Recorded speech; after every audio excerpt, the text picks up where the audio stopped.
დღეს აღნიშნავთ იუნკერების დღეს, ხსოვნის დღეს, როდესაც ამ დღეებში მოხდა მე-11 არმიის შემოჭრა საქართველოში, რომელსაც წინააღმდგა ქართული არმია და მათში გამორჩეულები იყვნენ იუნკერები, ომში გამოუცდელი ახალგაზრდები, რომლებიც პირველი შეეგებენ მტერს და ბევრი მათგანი ბრძოლის ველზე დაეცა.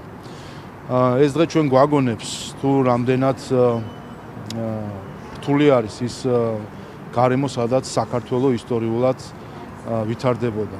ჩვენთვის ახალი არ არის საფრთხეები, რომელიც ამ რეგიონში არის და 1921 წელსაც საფრთხეები რეალიზდა იმ მხრივ, რომ მოხდა ჩვენი ქვეყნის გასაბჭოება, რაც ნიშნავს, რომ მოხდა არა მხოლოდ ჩვენი ქვეყნის ტერიტორიის დაპყრობა, არამედ ჩვენი მოსახლეობის გონების დაპყრობაც მაშინ საბჭოთა იდეოლოგიით საზოგადოების გაჟღენთვა.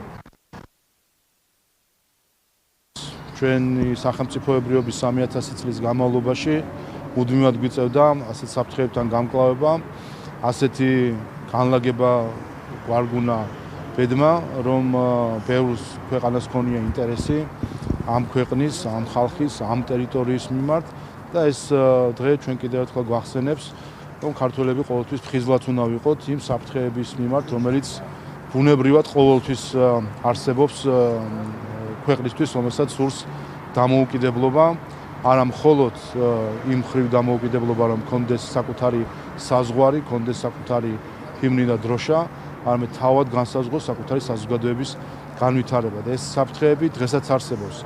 საფრთხეები იმის, რომ დაიპყრონ ჩვენი საზოგადოების გონებები, აურიონ მათ გონება სხვადასხვა გამოგონილი იდეოლოგიით, გაახედონ სხვა დროშისკენ, ამღერონ სხვა ჰიმნი და სხვა ქვეყნების თუ პოლიტიკური ჯგუფების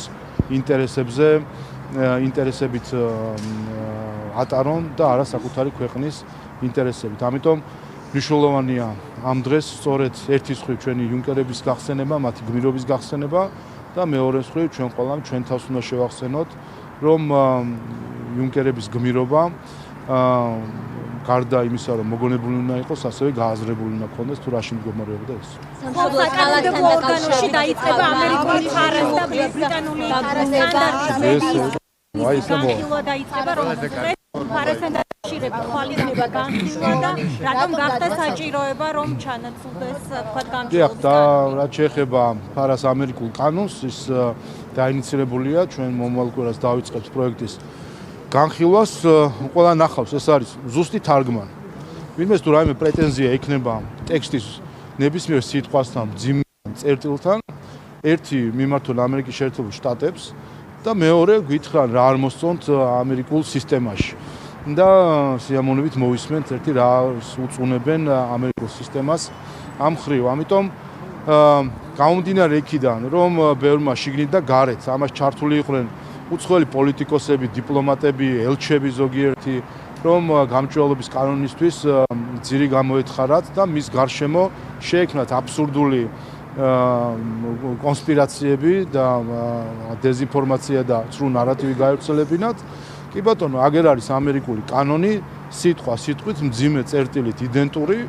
აიმე თუ აქვს პრეტენზია ამერიკის შეერთებული შტატების სისტემასთან, ესეც მოგვახსენონ მაშინ ჩვენ. მედიის კანონთან დაკავშირებით ხოთ, რომელიც ბრიტანული სტანდარტი. ასევე მედიის კანონსაც რაც შეეხება, აქ სინამდვილეში ხო აქ არაფერი სიახლე არ იქნება, ხომ?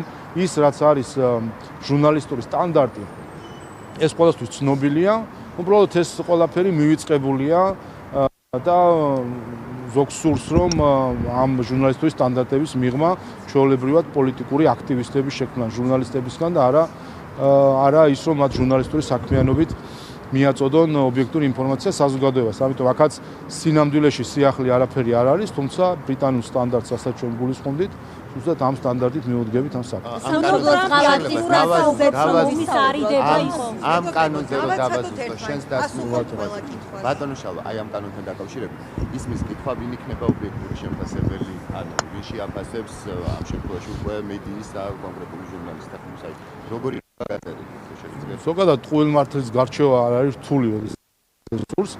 Რა თქმა უნდა, საკითხი არის იმაზე, რომ დღესაც ეს სტანდარტები მოქმედებს. არ ვიცი თქვენ კონკრეტულად თქვენს ტელევიზიაში მაგალითად არის თუ არა დავების თუ უნდა იყოს ჯგუფი, რომელიც განიხილავს დღესაც მაუწყებლობის შესახებ კანონში სტანდარტები აქ ახალი არაფერი არ არის. ერთადერთი არის ის, რომ უყურეთ გვაქვს სტანდარტები 1, 2, 3 სტანდარტი, რომელიც არის წლებია მოქმედებს, არსებობს, მაგრამ ჟურნალისტური სტანდარტები ყველავთან ხვდებით, რომ არსებობს, არის ეს სტანდარტი, მაგრამ არ მოქმედებს. არ მოქმედებს იმიტომ, რომ არის მინდობილი თვითრეგულაციას და ასე ვთქვათ, მედია სამყაროს, რომ ეს ამ სტანდარტების დაცვა თავად უზრუნველყოს. ამიტომ როცა არის სტანდარტი, რომელსაც ყველა ხვდებით კანონის დონეზე, კანონში წერია ეს, არა ეს ასე ვთქვათ, თეორიული სიტყვები, კანონით ხვდებით, რომ არის ეს სტანდარტი და ამ სტანდარტებს ვერ იცავს თავად მედია ორგანიზაციები თვითრეგულაციით, რა თქმა უნდა, აქ უკვე სახელმწიფო ვალდებულია, რომ შესაბამისი რეგულაცია შემოიღოს. ამიტომ ერთის მხრივ იქნება, რა თქმა უნდა, ამ სტანდარტებზე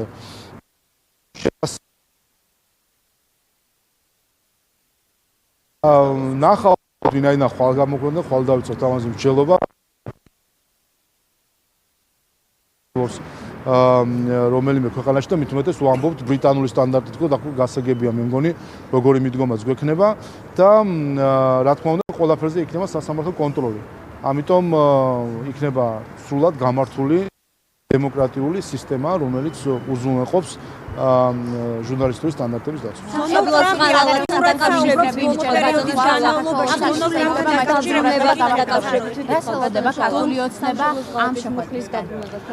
ვფიქრობ, ბრიუსელს მგონი დღეს უფრო მეტი საფიქრალი უნდა კონდეს, ვიდრე იმ ცრულ ნარატივებზე მსჯელობა, რომელიც თავად მე როგორც ხედავთ, ბრიუსელიდან მოდის ხოლმე ქართული ხალხის წინააღმდეგ. ხედავთ რა ხდება უკრაინაში. და ხედავთ როგორ უსუსური აღმოჩნდა ის მთავრობები, რომლებიც აქამდე აქეზებდნენ უკრაინას, ეთყოდნენ რომ ბოლომდე თქვენთან ერთად ვართო, აი როგორ ბოლომდეც არიან ხო გამოჩნდა ახლა. ამიტომ მე ერთ რამეს ვისურვებდი, რომ ნაცვლად საქართველოს და ქართული ხალხის წინააღმდეგ ცრუ ნარატივების გავრცელებისა და ამაზე მსჯელობისა და დემოკრატიის და ხალხის ნების უარყოფისა დაკავდნენ იმ საკითხით, რომელიც სინამდვილეში ზუსტად რომ მათი საფიქრალი არის და უკრაინელი ხალხის წინაშე ევროკავშირის ყველა დედაქალაქი არის ვალში და ამ ვალს უნდა გადახდა და არა ისე რომ ახლა დაიმალონ და იმსჯელონ საკითხებზე, რომელიც არ არის.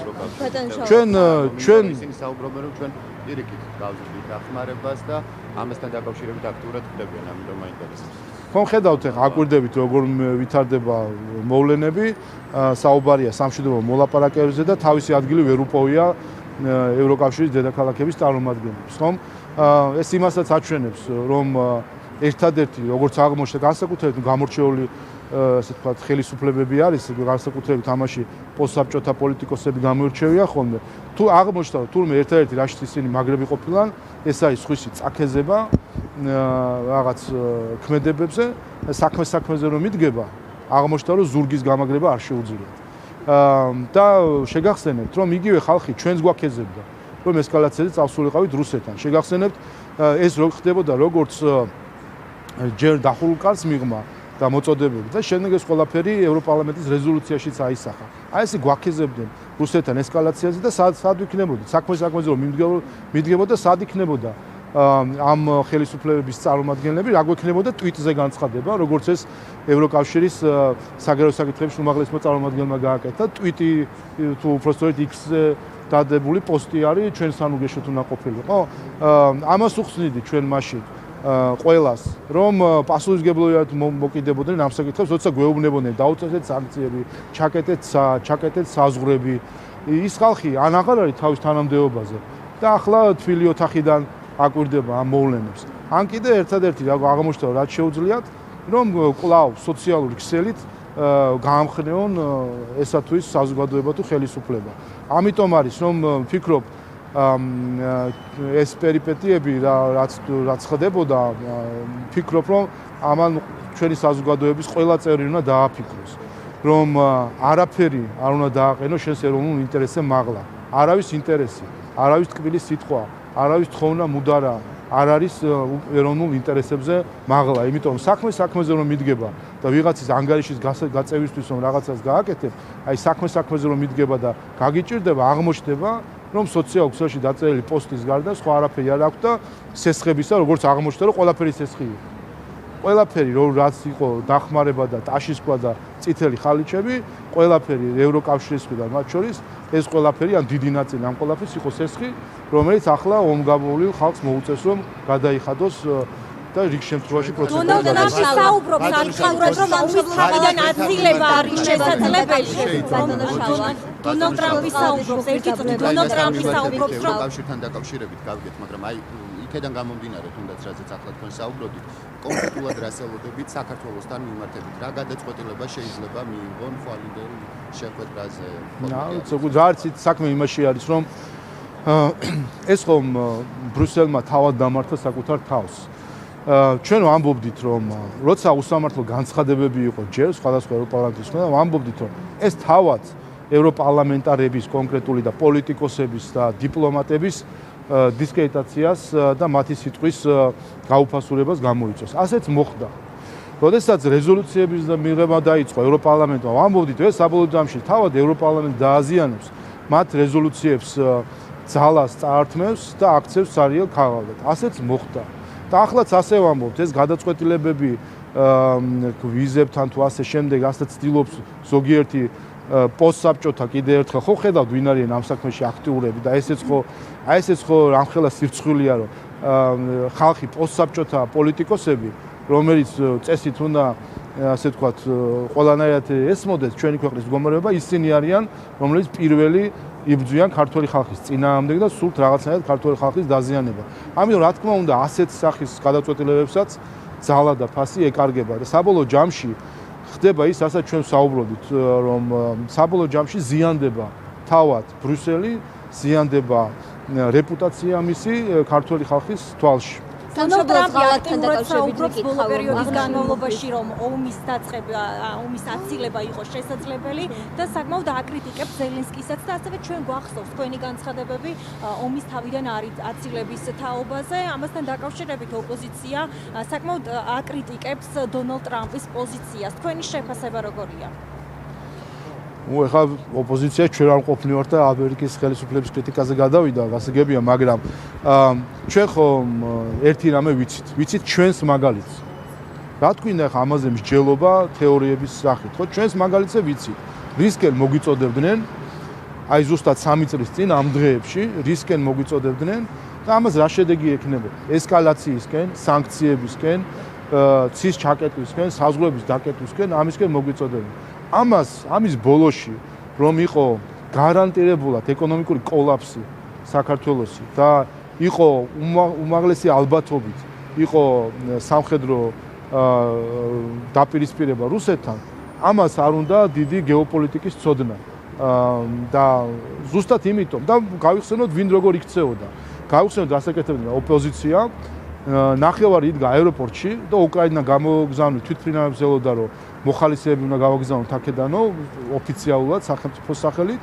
მეორე ნახევარი იდგა აქ რუსთაველზე, მათთან ერთად იდგნენ NGO-ს წარმომადგენლები და ზუსტად ამ დღეებში ამბობდნენ, რომ ბომბების ცეცხლი გვირჩევნია იმ სირცხვილის წვასო, რომ ესკალაციას არ ვახდენთ რუსეთთან. ამას გვეუბნებოდნენ მაშინ NGO-ები და ოპოზიცია გვეუბნებოდა.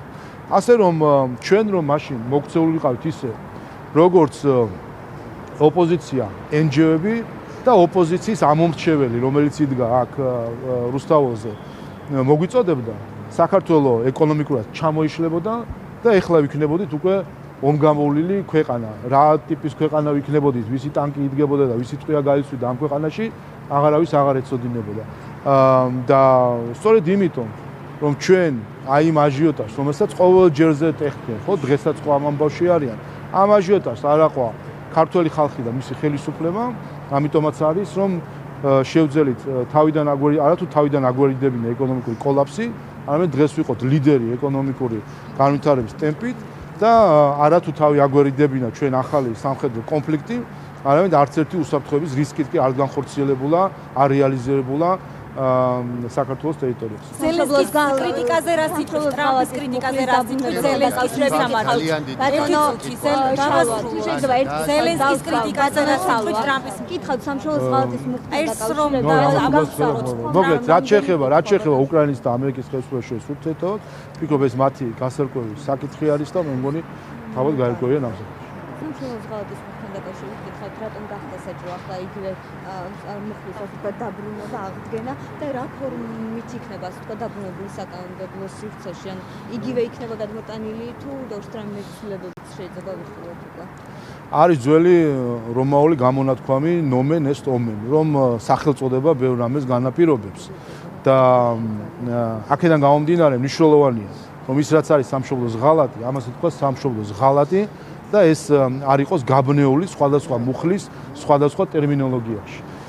მთელი არსი ამ ცვლილების ზუსტად ეს არის, რომ ის დანაშაულები, რომელიც თავის შინაარსით სამშობლოს ღალატს გულისხმობს, ამ დანაშაულებს ერქვას სამშობლოს ღალატი, როგორც ეს ასე იყო და ნაციონალურ მოძრაობამ შემდეგ შეცვალა ეს მდგომარეობა, იმიტომ რომ ისინი იყვნენ, მათ არ უნდათ რომ ეს ასე ვთქვათ შეფასება საბოლოო ჯამში მათი ამგვარი მომხდარი იყო და კიდევ ერთხელ ის რაც არის სამშობლოს ღალატი, მას უნდა ერქვას შესაბამისად სამშობლოს ღალატი. ერთად მოკითხავ ამერიკისა და საქართველოს ურთიერთობებთან დაკავშირებით, როდის და როგორ გესახებათ ამ ურთიერთობების გადატვირთვა ასე?